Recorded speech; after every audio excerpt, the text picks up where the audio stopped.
What's going on, everybody? This is Bunjamin Baktroy bringing you another F1 2020 video, and in today's video we're going back to some weekly events. So this is the C2 race at Brazil that ended on Sunday, May the 14th. Didn't do any qualifying for this, but I did spend a little bit of time practicing on the Saturday before the day that I decided to enter the race.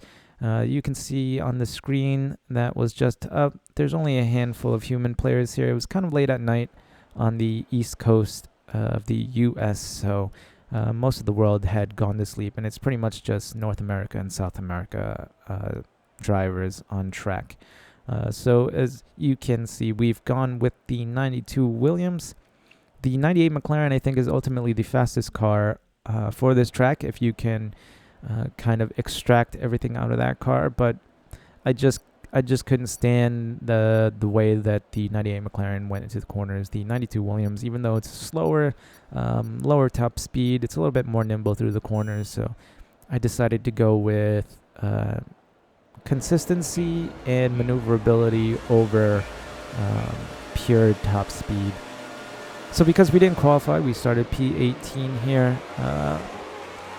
Got into a little bit of a mess here at the beginning of the race, so I do have to apologize to the guys that I caused issues for, but I was kind of shocked by some buggy crap that happened.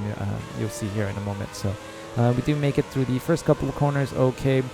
AI is usually set to really low on these weekly events, so it's somewhat easy to overtake them through corners, but they still will take you on the straights if they're in a faster car. And as you can see, we get this illegal overtake on Atiye, which I don't understand how it happened as we were on track. So because I see that, I automatically just slowed down, and I think that was the warning comes up that we had a collision with Mahoney there. Mahoney, I'm so sorry, man. I didn't mean to do that on purpose. I just got that stupid illegal overtake and just decided to slow down, and didn't mean to brake check you on purpose there. Tried to apologize to him afterwards, unmuted and tried to get him through the chat, but I realized he is from South America and I have absolutely no skill with Spanish or Portuguese. I can't remember if he was from Brazil or Argentina, but this is me apologizing for that, so hopefully you understand or somebody can translate for you, but yeah, sorry about that. But anyway, back to our race. So I think the majority of the human drivers started in the back with me because they didn't qualify. So really there's only one human controlled driver left on track, and he's way out in P1, as you can see. And really now just trying to focus on getting past these AI cars. And like I said, it's not super difficult to do. As you can see, we're not even really driving that hard and just kind of easily overtaking them through the corners. So I'm just going to skip ahead. It's not going to take long. Just going to skip ahead to later in this lap. Yep, there we go.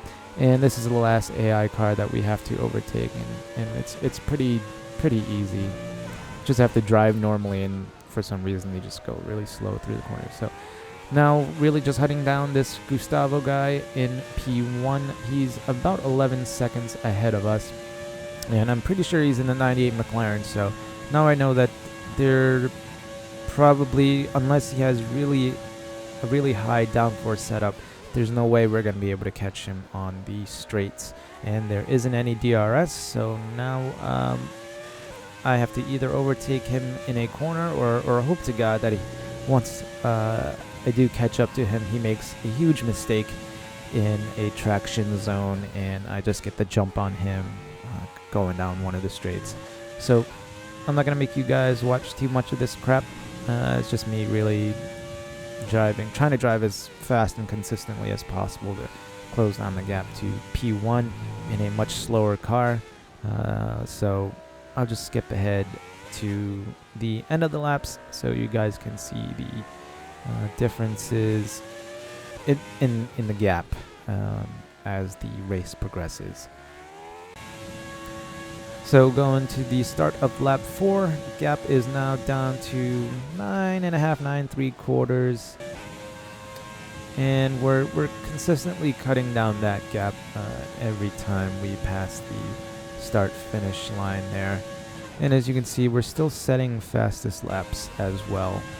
I think my fastest lap in time trial during preparation was a high 114 or a really low 115 in the 92 Williams. I think it was like a 115.1 or a 115.2. You can check it out in time trials if you want. But yeah, now at the start of lap 7, Gustavo picks up a 3-second penalty, and this makes my race a little bit easier.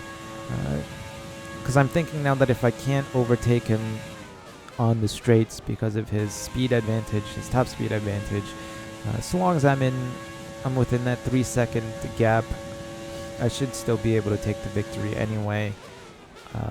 And now I'm just hoping that maybe he picks up some more penalties and it'll make our life a little bit easier. So start of lap 10 here, the gap is now under 2 seconds, coming up to some ghosted back markers, and by the end of lap 10 we have Gustavo in sight there. He kind of takes the scenic route through these first couple of corners here, and now that I've actually seen that, I'm even more hesitant to try and overtake. I'm not sure if maybe he just missed his braking marker or something and kind of went in a little bit too deep, or if he's just one of those guys that realize he's being closed in on by the guy in P2 and wants to win so bad that he'll just cut corners and take penalties in hopes that he pulls out a gap again. So because I'm unsure of what kind of driver he is, I'm even more hesitant to try and overtake on track. So now I'm really just hoping that he makes a really big mistake, something like that, at a spot on track that I can easily take advantage of, where I don't have to rely on my top speed to try and get out in front. But I'm kind of just, I did want to try and make an attempt there, but as you can see, he had a little bit of oversteer there that sent me off the track. So I'll have to wait for another shot.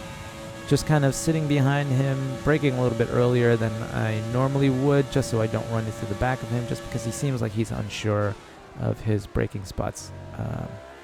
Again, taking the scenic route through the first couple of corners there. So yeah, this is basically what I do. Once I catch up to P1, I kind of just follow them around for a lap or two, see where they are weak on track, see where they may be stronger on track, and then I decide on where I should overtake or attempt an overtake. This is just a weekly event, and I mean, I know it's nice to take a win and get as high of a score as possible, but I just kind of use these events as a learning tool to kind of fine-tune my driving ability. So really just trying to see where the best spot is to overtake. So it seems like he has issues out of this corner, and thank God he had a really big issue as he picked up another 3-second penalty at some point there, and I was able to get out in front of him. Makes my life a little bit easier. I don't have to battle with him for the lead. He kind of gave that up due to a mistake. So now really trying to keep an eye on him in my rear view mirror to see if he cuts these first couple of corners again. Because I'm not that far ahead of him, I'm wary of a ram attempt. Again, I'm not saying Gustavo is a dirty driver. I'm just saying because I've never raced with him before and I don't know anything about him, the possibility of him being upset that he got overtaken and trying to ram me is there. But it didn't happen, and I guess I had nothing to worry about that entire time. But you just never know when you're racing random people online. So now trying to pull out as big of a gap as possible just to minimize the possibility of being rammed off the track. And he does have a 6-second penalty, so I'm not like too anxious to try and push and maybe make a mistake of my own that loses this race for me as well. So just really trying to drive carefully now, not really pushing it, and seeing if he's still going to be able to keep up or if he's going to start closing in. If he does start closing in, then I start pushing a little bit more, but the gap's gone up to over 2 seconds now, so I kind of realized that, yeah, even though I'm not pushing it super hard. He's still not able to keep up. And that's pretty much it for the rest of the race. So by the start of the final lap here, Mahoney, the guy that I kind of screwed at the beginning of the race, does make his way up to P3 again. I'm sorry, buddy, I didn't mean to do that on purpose. The illegal overtake warning just kind of surprised me. But he's made his way back up to his way up to P3 past the AI drivers there. He's a lap behind, I think. Yeah, I think I lapped him at some point during the race, so I hope I didn't give him wing damage and cause him to actually pit in a race where you don't need to pit, but I'm glad to see that he's up to P3. Gustavo's picked up another 3-second penalty, making his total 9 now. And as you can see, because of the setup, it was kind of aggressive, and the suspension geometry wasn't really set up to make the tires last as long as possible, because I just figured I want pure pace, try and get out in front of the human drivers as quickly as possible, and then manage my tires from there. I'm not pushing on these last couple laps just because I don't want to make a mistake unnecessarily, since we're so far ahead anyway. So driving really conservatively on this final lap, and we do eventually end up bringing it home after not qualifying for this weekly event. I think there was only like 6 human drivers or 7 human drivers in this race, but it's always nice to still come in P1 anyway, starting from the back of the grid. So that was the C2 race as Brazil. As you can see, this is me trying to apologize, but realizing, oh, I don't speak Portuguese, so I can't apologize to him anyway, even if he didn't have me muted. So yeah, we take the victory after not qualifying for this C2 Classic car race at Brazil, and pretty happy with that. I think we finished 70th, P70 overall after all the races were done on Sunday night, so pretty happy with that, considering I'm not an expert in this car on this track. So yeah, that was the previous week's weekly event race, and now I'm gonna throw up a practice race that I had at Monaco. It was a pretty close race with a random person in a public lobby, and kind of want to just kind of showcase his skill because it was a pretty tight race. So this race actually lines up perfectly with this week's weekly event. It is a quali race at Monaco and lines up with the F1 schedule in real life. They'll be racing on the weekend. Quali is probably going to be more interesting to watch than the race, but that's a whole nother thing that we won't go into. I did not record quali for this race, but I did qualify on pole, and the 3 or 4 guys that are immediately behind me, I think they were like a second and a half behind in quali, and then at the end of quali, a handful of guys jumped on as well. So at this point, I'm not sure really of what the pace is for everybody on track, but I know that the guys right behind me seem to be slower than me. They could have had bad qualifying runs, but I'm assuming that it is kind of where they're at on this track. So still gonna try to get out in front anyway, just because overtaking is pretty much impossible on this track, or really difficult at least anyway. So I want to get out in front, pull as much of a gap as possible, and hope to God that if there are any quick guys that jumped in at the last second, they'll be stuck behind the guys behind me that are slower. So 5 red lights and we are off. Pretty decent start there. I hope to God I didn't make contact with the guys behind me, but it looks like everybody made it through there okay. And still surprised that the 2 Renaults behind me are actually able to keep up with me, but it is kind of early in the race. I usually start off very tentatively anyway, just because I don't want wing damage on lap 1. Kind of mess up the hairpin here, but I don't think anybody went into me behind me, so we're okay. And we have a bit of luck there as P2 kind of goes into the wall and causes a log jam behind us. But yeah, we're about a second and a half now in front of everybody else. 2 Renaults chasing behind, and then there's a Merc behind them. And just hoping to have a clean first lap and try to create a gap as much as possible, but the safety car kind of ruins that for us. And because we're not even through lap 1 yet at this point, I did think about jumping into the pits, but again, if other people behind me don't jump into the pits behind me, then I'll be stuck behind them for the entire race, or a good chunk of the race. And at this point, the soft tires, they do go off pretty quickly, but they're still pretty good right now, and I don't want to get stuck behind much slower drivers than me. So I take a risk and stay out on these tires. Yeah, so it looks like about 5 or so people jump into the pit lane for repairs and tire changes. And the safety car will probably be out for 2 or so laps, so I should be able to extend my soft stint well into like lap 9 or 10, I'm thinking at this point. But it looks like, most of the slower guys that qualified behind me jumped into the pit lane, so that'll kind of give an advantage to some of the guys that jumped into this race kind of late that didn't qualify. So right now I'm not really sure what the grid looks like behind me, but I'm pretty sure that these 3 guys behind me all the way up to P4 have not pitted for new tires yet, so there are still plenty of cars behind me that can still help me build a gap to some of the faster drivers there. So I think El Luisma was one of the Renaults that were behind us, so he stopped for tire change. He's on the hards now.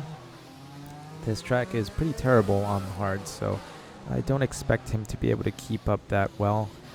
Again, Wi-Fi password here in P2 is able to keep up, but again has issues through that same corner. So we are now starting to build a gap to him. Looks like one of the soft runners had an issue through there as well, because El Luisma has moved up to P4 and PX97 there has moved up to P5, and those two have made tire changes in the pits. So now I know as a virtual safety car comes up. Again, still too early. I didn't want to jump into the pits. You see me slowing down there, thinking about it for a half a second, but I decide to stay out.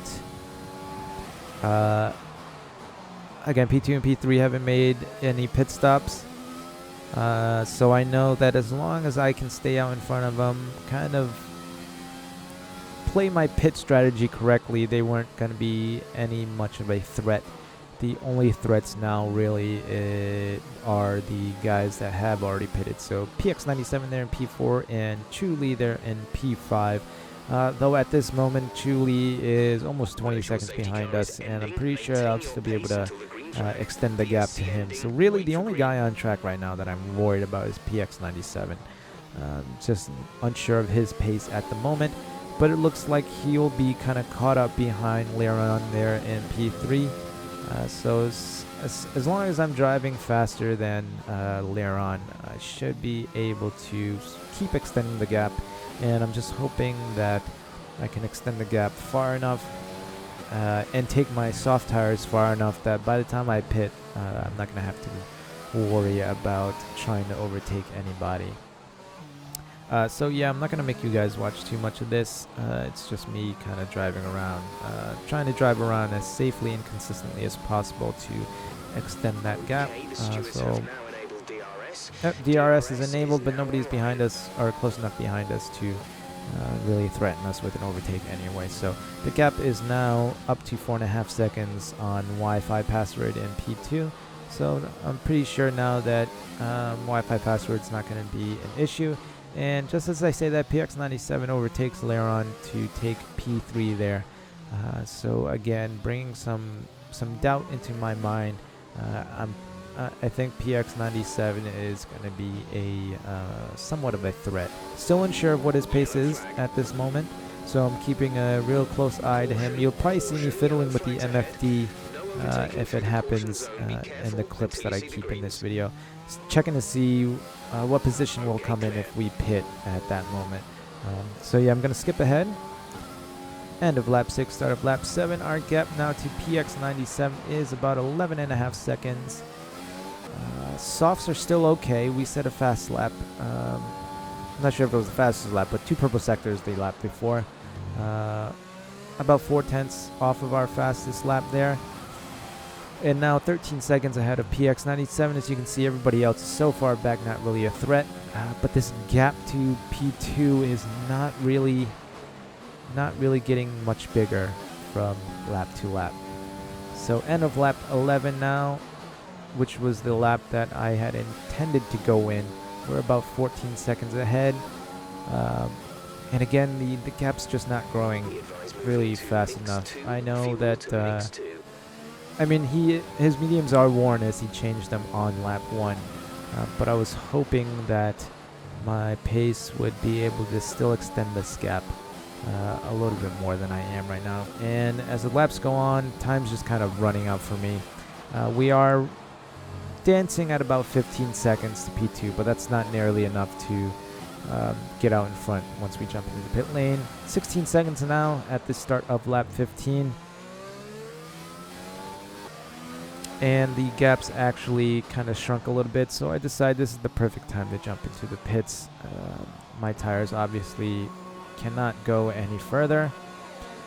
We have a yellow warning light on our MFD for our tires, and I was starting to feel the rear end kick out a little bit, and this taking a little bit longer than I'd like to get traction in the traction zones.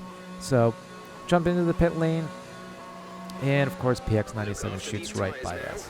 But the good thing is he's not that far ahead, and at this point his tires are really old and really worn, so we do still somewhat have an advantage. We have a tire advantage, but he's got track position. So now again, just like in our race at Brazil, we have 4.5 laps left, counting this lap right here. So goal here is really try to get in as close as possible, try to drive safe, really watch to see where he's having issues, either turning in or gaining traction, and then waiting for an opportunity where he either makes a mistake or he doesn't get out of the traction zone quick enough, and just hope to God that our tire advantage will get us out in front. So I'll kind of stay on the track here for a little bit, just to kind of so you guys can kind of see what's happening during the race and kind of what I'm thinking right now. I do notice, yeah, as you can see, I wasn't sure how long he was going to stay ghosted out for. I wanted to get out in front as fast as possible there, but he kind of comes back into the race, so the opportunity is lost there. But you can see his tires are pretty much gone or close to gone right now. Having oversteer issues, locking up going into corners. His ERS is really low because his light is blinking. So his car is pretty much, he's limping to the finish line at this moment right now. I don't know what his fuel is at or anything like that, but I know that he's low on ERS, and I know that his tires are pretty close to dead. So now again, just trying to measure where he's having issues at the most, and possibly maybe on the second to last lap, trying to make a move there if I can't get by him some other way. So hoping to just stick close enough that I'm filling up his mirror. Every time he looks back, all he sees is my front wing, and maybe that'll be enough to kind of throw him off his game. Again, he locks up. Again, having some issue getting traction down, but there's just nowhere for me to really pass. His light starts blinking again, and now 3 laps left to go, and I'm just hoping that he makes a mistake, because even with all the advantages that I have, I don't have too much ERS, but my light's not blinking like his. I have much stronger tires at this moment. I'm not locking up quite as much as he is. I feel like I'm getting better traction out of the traction zones, and the laps are kind of dwindling down, so I feel like the only way that I can really win now is if he makes a major mistake. And this is the mistake that I've been waiting for. He has a snap of oversteer, can't get traction through there. I throw on overtake and Rich. I know he's low on ERS, he can't keep up, and he he wisely backs out of that. But man, PX97 was kept me on my toes the entire race. He was driving really well, even though I couldn't see him. Just judging by the delta behind me while I was on the soft tires, I could tell that he had pretty good pace. And I feel like he ultimately knew that he wasn't going to be able to get that position back anyway, just with his tires and everything. So I think he jumps into the pit lane to get on some softs and maybe steal the fastest lap away. Try to get a little something back out of this race. But I see him jumping into the pit lane, and I know that he's probably going to go and try and take my fastest lap away from me. So I'm just trying to save up as much fuel as possible and not use any ERS for my final lap, and I'm going to try and take the fastest lap as well. So yeah, I'll just kind of keep it on board right now.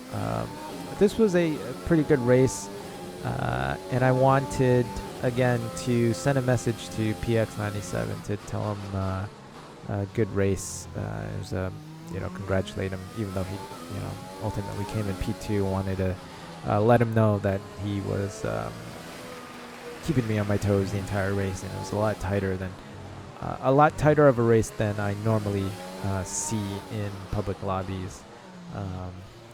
I'm usually winning by a minute and a half, like on weekly events and stuff like that. So I did want to reach out to him, but I think he was from like Sweden or something like that. And again, I don't speak Swedish, so if he is somehow watching this, hey, good job, man. That was a really good race. I thought you were going to win there for the last few laps before that mistake. But yeah, as you can see now, we are trying to go as fast as we can to prevent PX97 from taking the fastest lap. Don't have much fuel to work with, but a good thing about Monaco is because of the track, how it's set up, you really don't need to be in rich fuel mode except for the few straights, or somewhat straights anyway.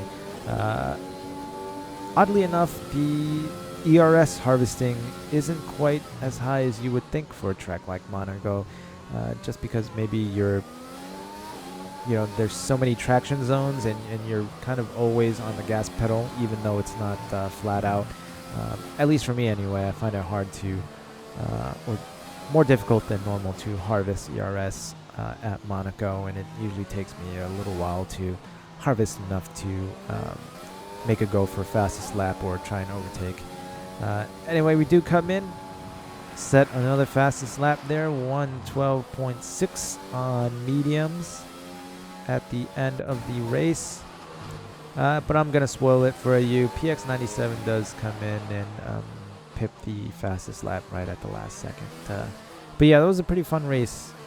One of the tighter races that I've experienced online in a while, and it was a pretty good practice for the weekly event race this weekend anyway. So I wanted to throw that up there and shower some praise onto PX97 for a really good race. And I actually enjoyed that. Even if I lost, I think I would have enjoyed that race anyway, just because it was so close and he was such a good driver there. But yep, there you go. Those are the two races that I wanted to show you guys today. I know probably nothing too amazing, but I enjoyed those races. The Brazil race, just because I didn't qualify and started in the back, although the competition was that great. So yeah, this is me trying to send a message, but again, I don't know why you can't send messages to people that you're not friends with. But yeah, and this race was just pretty fun because I wasn't expecting that kind of competition out of a public lobby. Anyway, just because this is kind of short, I wanted to throw up my qualifying run for the weekly event this week at Monaco. It wasn't that great of a lap, but it's still quicker than my personal best in time trial. I think in time trial I was 109.3, somewhere around there. So just wanted to kind of put this up anyway, just because it was so short. Really didn't need a video of its own. But this is my third run. I went out once on softs to set the 109.7, and then I threw on the mediums to see if I could improve it at all. But obviously can't on mediums here. I think I was about 4/10 slower on my second run on the mediums. So this is my third run, and my final run was kind of ruined by the AI just because I went out so late. There's so many cars on track. But yeah, this is the my best run. So I figured I'd put it up there for anybody that might be looking for some tips on how to set a fastest lap. And I think we ended up P9 after this run was over. Pretty decent for a Wednesday. But yeah, just wanted to thank you guys for checking this video out. Should be adding some more videos later this week or next week for my Road to 110 series. So just tune in for some more videos. Remember to eat your bok choy. If you think I deserve it, please leave a like, comment, or subscribe, and I'll see you guys in the next video.